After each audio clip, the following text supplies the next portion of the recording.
नमस्कार दोस्तों, आप लोगों का स्वागत है आपके अपने YouTube channel target with Bindesh में।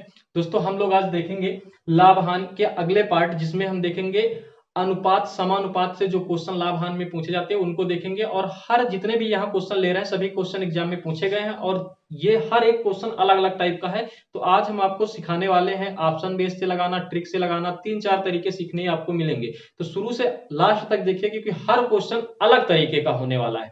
बात समझ में आ रही भाई? हर रास्ते आपको आने चाहिए, हमारा कहने का मतलब ये है। तो आप देखो कि कैसे इनको आसान तरीके से विद इन सेकेंडों में लगाया जा सकता है। बस यही चीज हम आपको सिखाने वाले हैं, चाहे जैसा क्वेश्चन हो। तो सारे क्वेश्चन पूछे गए हैं, आइए शुरू करते हैं बिना देरी किए। शुरू से लास्ट तक देखा करो भाई। चलिए स्टार्ट करते हैं। पहला क्वेश्चन आप देख लीजिए, कह रहा है कि एक वस्तु का क्रय मूल्य अनुपात विक्रय मूल्य है ए अनुपात बी। ठीक है, यदि बी ए का 200% है तो क्रय मूल्य पर लाभ का प्रतिशत ज्ञात कीजिए। भाई इसको देखो कैसे आप लोग लगा सकते हो। आपको पता है कि क्रय मूल्य अनुपात विक्रय मूल्य है भाई, ठीक है, और ये ए अनुपात बी है। और आगे क्वेश्चन में दे रखे हैं कि जो ए है वो जो ए है भैया उसका 200% बी है। तो आपको पता है कि ए अगर 100 रहा होगा तो इसका 200% कौन है? बी है। ठीक है, बात समझ में आ रही नहीं आ रही तो भाई समझो। देखो कह रहा है कि जो बी है ए का 200% है, तो मतलब ये 100 रहा होगा तो इसका 200% 200 ही होता है। कोई दिक्कत नहीं है भाई, आप समझ में आना चाहिए। अब कह रहा है भाई लाभ का प्रतिशत बताओ। आपको पता है कि क्रय मूल्य कितना है? 100। विक्रय मूल्य कितना है? 200। आपको पता लाभ कब होता है? जब क्रय मूल्य से देखा जाता है कि विक्रय मूल्य ज्यादा है, और कितना ज्यादा है उसी से हम लाभ निकाल सकते हैं। तो आप यहाँ देखोगे ये क्रय मूल्य 100 है, ये विक्रय मूल्य 200 है, तो आप कह दोगे लाभ कितना हो रहा है? 100। तो आप कहोगे 100 के खरीदे थे, 100 का लाभ, इसका मतलब 100 पर जितने का लाभ वही होता है परसेंटेज। तो आप कह दोगे 100% का लाभ हुआ है भैया। बात समझ में आ रही नहीं आ रही? तो आपको पता है कि 100 रुपए के खरीदे, 200 के बेचे, 100 का लाभ। अब परसेंटेज निकालने के लिए 100 का लाभ और 100 पर लाभ गुणे 100 पर 100 आपको कर देना है, क्योंकि परसेंट निकाल रहे हो तो 100 से 100 कट जाएगा, आ जाएगा 100%। बात समझ में आ रही? या फिर 100 पे जितना ज्यादा होता है वही लाभ होता है 100 पर मिलने वाला। तो ठीक है, ये अगला क्वेश्चन देखो, आपको अगला क्वेश्चन अलग तरीके का मिलने वाला है, उसको कैसे लगा सकते हैं। बात समझो भाई, शुरू से लास्ट तक देखा करो और बेहद आसानी तरीके से समझा करो कि इसको कैसे लगा सकते हैं। जैसे ये क्वेश्चन देखो, आप अगर लगाने में जुटोगे तो काफी टाइम लगेगा। आपको हम दिखाएंगे कि विद इन सेकंड में ऑप्शन से लगा दोगे। दो वस्तुओं के मूल्यों का अनुपात 3:4 है। यदि उनमें पहली वस्तु का मूल्य 10% बढ़ा दिया जाए और दूसरी के मूल्य में 4 रुपए की वृद्धि कर दी जाए तो भी अनुपात यथावत रहता है, तद अनुसार दूसरी वस्तु का आरंभिक मूल्य कितना है? अब बताओ, इस क्वेश्चन को आप लगाओ, देखते हैं। काफी टाइम लगेगा भैया। 3:2 है, ये वस्तुएं हैं, एक वस्तु 3 है तो दूसरी 4 है। ठीक है भाई, आप इसमें 10% की बढ़ोतरी कर रहे हो, इसमें 4 रुपए की बढ़ोतरी कर रहे हो, और फिर अनुपात वही रहता है। फिर अनुपात क्या रहता है? वही रहता है। तो आपको बताना है भैया कि दूसरी वस्तु कितने रुपए थी। तो आप डायरेक्ट देखो ऑप्शन से लगवा रहे हैं। पहला, अगर आपको पता है कि दूसरी वस्तु का रेशियो कितना है? 4, यानी जो भी वस्तु बनेगी वो 4 से कट रही होगी, क्योंकि उस जो भी x का मान निकालोगे तो आप निकल के आएगा वो उसी 4 में गुणा होगा। इसका मतलब वो जो भी संख्या होगी वो 4 से कट रही होगी। तो आप चारों ऑप्शन चेक करो। जैसे 35D ऑप्शन है वो 4 से कटेगा नहीं, ये हो नहीं सकता। 30 है, ये कटेगा नहीं, हो नहीं सकता, सी ऑप्शन। 10 है, 10 4 से कटेगा नहीं, ये हो नहीं सकता। 40 है, 4 से कट जाएगा, पहला ऑप्शन इसका राइट आंसर हो जाएगा। इसका राइट आंसर 40 आ जाएगा। बात समझ में आई? विद इन सेकंड में आप लगा सकते हो। बात समझ में आ रही ना भाई? अब अगर कुछ लोग सोचेंगे सर इसको पूरा लगवा दो, तो पूरा हम लगवा के आपको दिखा रहे हैं। पूरा लगा के आप देखोगे तो हम कह देंगे एक 3x थी, एक 4x थी संख्या। इस पर 10% की बढ़ोतरी हो जाती, 3x 10% की बढ़ोतरी 110/100, और दूसरी 4x पर कितने की बढ़ोतरी? इस पर बढ़ जाता है 4 रुपए, और जो अनुपात है यथावत रहता है, 3:4 ही रहता है। भाई इसको सॉल्व करोगे, आगे हम देख रहे हैं, ये सॉल्व करोगे, 0 से 0 कट जाएगा, 33x आ जाएगा ऊपर, बटे आ जाएगा 10, नीचे आ जाएगा 4x+4 बराबर आ जाएगा 3/4। आप देखोगे 3 से काट दो, यहाँ 11 आ जाएगा, कोई दिक्कत नहीं। इस 4 से काट दोगे, 4 कट जाएगा। आप समझ रहे हो प्लस में है तो दोनों एक साथ कटने चाहिए। जैसे 4 यहाँ कट रहा, 4 यहाँ भी कटना चाहिए, तो ये x+1 बच गया। अब देखो ध्यान से, ये इधर चला जाएगा, ये 11x है, ठीक है, ये जाकर के ऊपर गुणा करा देगा, ये 11x/10 है, ये x+1 है, तो ये जाकर के यहाँ गुणा करा देगा, तो ये आ जाएगा 11x/10, x+10। बराबर 1:1, क्योंकि ये कट चुका है। अब जाकर ये गुणा करा देगा, ये इधर गुणा करा देगा, तो 11x बराबर आ जाएगा 10, x प्लस 10, ये इधर जाके घट जाएगा, तो x बराबर आ जाएगा आपका 10। अब x बराबर 10 आ गया, x का मान यहां रख दोगे तो 4x यहां 10 रख दोगे, 4 गुणे x हो जाएगा 10 यानी 40। आपका राइट आंसर 40 आ जाएगा।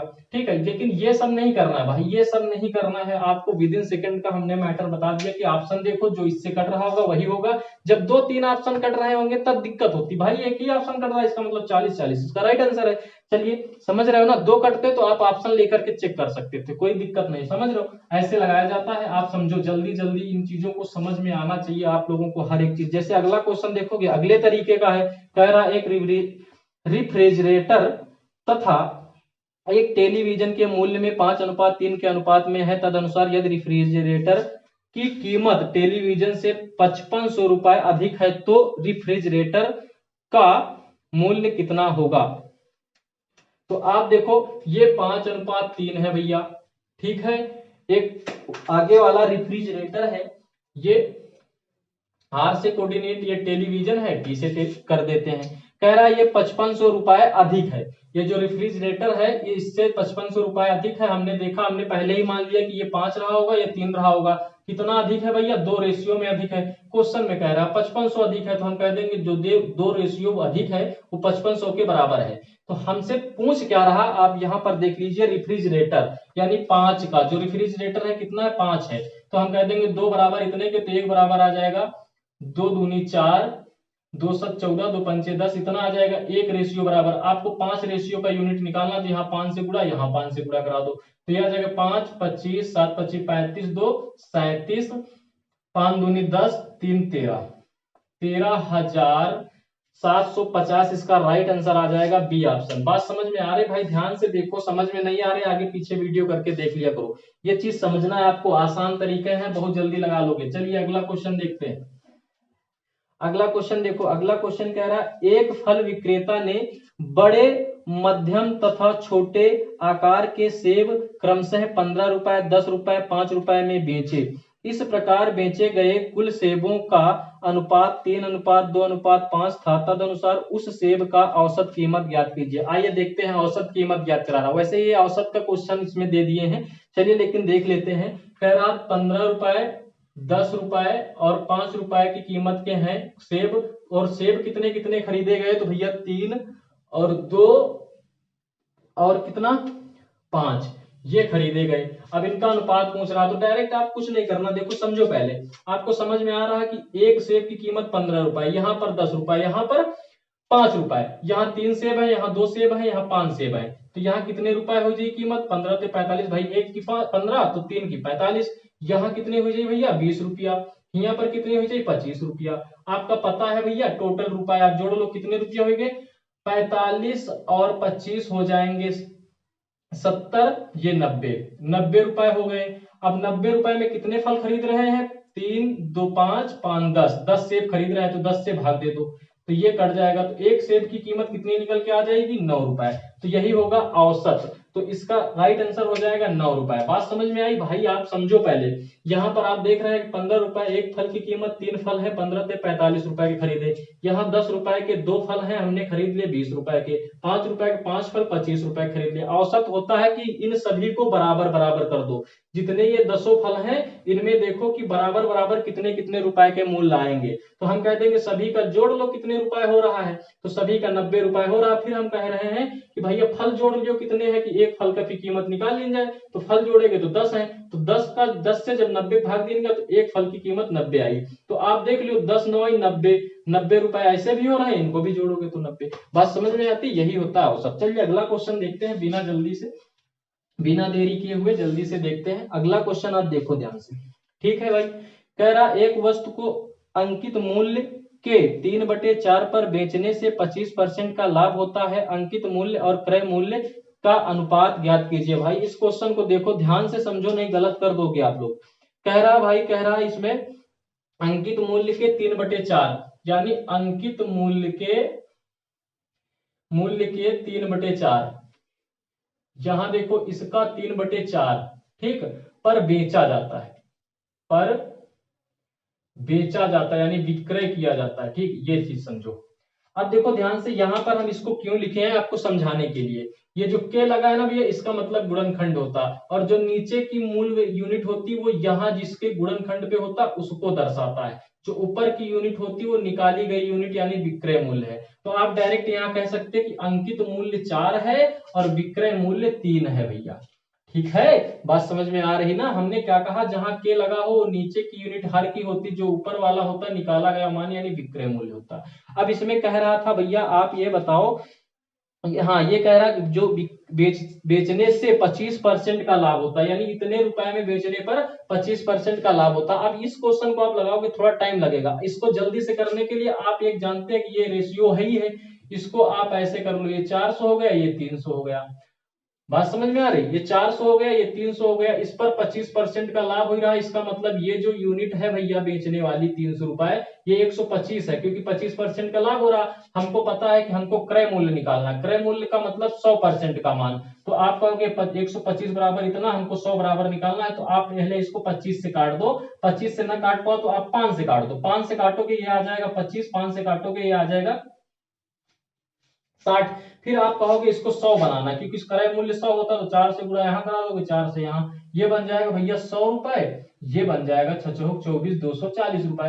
आप कह दोगे क्रय मूल्य अब निकल के आ गया 100 बराबर 240, अंकित मूल्य 400। इसी का रेशियो पूछ रहा है कि भैया अंकित मूल्य और क्रय मूल्य का रेशियो बनाओ। इसी को हम अंकित मूल्य देख लेते हैं, अंकित मूल्य और क्रय मूल्य का रेशियो पूछ रहा है, यानी 400 अंकित मूल्य है, क्रय मूल्य जो निकल के आया 240, इसका रेशियो ये कट जाएगा। फिर आगे 4 से काट दो, ये यहाँ 10 बचेगा, 4 से काटोगे 6 बचेगा, फिर 2 से काट दो, ये 5 रेशियो 3 आ जाएगा। इसका राइट आंसर 5 रेशियो 3 हो जाएगा, और इससे बढ़िया तरीका नहीं हो सकता आपके पास। आप इसी की फिर 3 को मान करके बनाओ तो वो दशमलव में आ जाता, फिर दिक्कत आ जाती है आपके पास। समझ में आ रही, ऐसे ही लगाया करो। चलिए आगे क्वेश्चन देखते हैं, आगे का क्वेश्चन देख लो भैया, ध्यान से देखते रहिए, समझ में ना आए बता देना कि कैसे पढ़ाना है। आगे, यदि किसी वस्तु की विक्रय कीमत उसकी लागत कीमत के 1/3 है तो लाभ का प्रतिशत बताओ। लागत कीमत का 1/3, देखो यहाँ कह रहा विक्रय जो कीमत है ना, लागत यानी क्रय मूल्य की कीमत के 1/3 का मतलब 3 का 3 1 4/3 है। तो हमने कहा जिसका का करके दे वो उसी संख्या को कोऑर्डिनेट करती है नीचे वाली। तो इसका मतलब क्रय मूल्य कितना है भाई, आप कह दोगे 3, विक्रय मूल्य कितना है ऊपर वाली जिसको निकाला गया 4। तो आप समझ गए, अब क्वेश्चन में कुछ बचा ही नहीं, आपने 3 के खरीदा 4 के बेचा, फायदा 1 का हो रहा, किस पर देखा जाता, क्रय मूल्य पर। गुणे करवा दोगे 100% निकालना, जैसे इसको काटोगे 3 एकन्नम 3 बचेगा 1, 3 एकन्नम 3 बचेगा 1/3%। आप कह दोगे 33 सही 1/3% का लाभ हुआ। देख सकते हैं आप बेहद आसानी से क्वेश्चनों को लगा सकते हैं। चलिए आगे देखते हैं अगला क्वेश्चन अगले टाइप का, और कैसे इसको आसानी से लगाया जा सकता है ये चीज समझते हैं। कह रहा क्रय मूल्य और विक्रय मूल्य का अनुपात 5:4 है तो हानि प्रतिशत देख लीजिए। कह रहा क्रय मूल्य और विक्रय मूल्य का जो अनुपात है 5:4 है तो हानि प्रतिशत बताओ। कितना आसान क्वेश्चन, डायरेक्ट आप लगा सकते हो। आपको पता है कि क्रय मूल्य 5 है, विक्रय मूल्य 4 है, 1 रुपए की हानि हो रही है, और क्रय मूल्य पर देखी जाती हानि, आप गुणा करा दो, ये आ जाएगा 20%। कुछ नहीं है क्वेश्चन, और ये क्वेश्चन पूछे गए एकदम, समझ रहे हो। आगे अगला क्वेश्चन आप देख लीजिए, अगला क्वेश्चन आप देख लीजिए। अगला क्वेश्चन कह रहा है यदि किसी वस्तु का विक्रय मूल्य उसके क्रय मूल्य का 8/5 गुना है तो उसका लाभ प्रतिशत ज्ञात कीजिए। ये भी आप लगा लो, ये आप लगा सकते हो। कह रहा कि क्रय मूल्य का मतलब कि क्रय मूल्य का कह रहा है, तो नीचे वाला क्रय मूल्य का हो जाएगा, यानी 5 जो है क्रय मूल्य है, 8 जो है विक्रय मूल्य जो निकलवा रहा, तो ये विक्रय मूल्य आप लगा सकते हो भाई, सब लोग लगा सकते हो। ये क्रय मूल्य है, ये विक्रय मूल्य है। आपको पता है क्रय 5 के कर रहे हो, बेच 8 के रहे हो, फायदा कितने का हो रहा, 3 का, किस पर, क्रय मूल्य पर, 5 पर। गुणा करा दो, 100 का परसेंटेज निकालना है, ये आ जाएगा 20 यानी 60%। कितना भैया फायदा हो रहा है, 60%। क्वेश्चन का आंसर आप विद इन सेकेंडों में दे सकते हो अगर बात समझ में आ रही है तो। अगला क्वेश्चन देखते हैं, अगला क्वेश्चन देखते हैं बिना देरी किए हुए। अगला क्वेश्चन देखो, लास्ट क्वेश्चन है, और ये क्वेश्चन बहुत अच्छा है, आप ध्यान से लगाना। देखो राघवन ने एक स्कूटर उसके अंकित मूल्य के, देखो अंकित मूल्य के कह रहा ना भाई, ध्यान से देखो, अंकित मूल्य के 13/15 है, यानी अंकित मूल्य जो है 15 है भैया। अंकित मूल्य के 13/15 में खरीदा, यानी खरीद रहा, यानी क्रय कर रहा, क्रय कर रहा मतलब ये 13 क्या है, क्रय मूल्य है। बस आप इस चीज को समझो।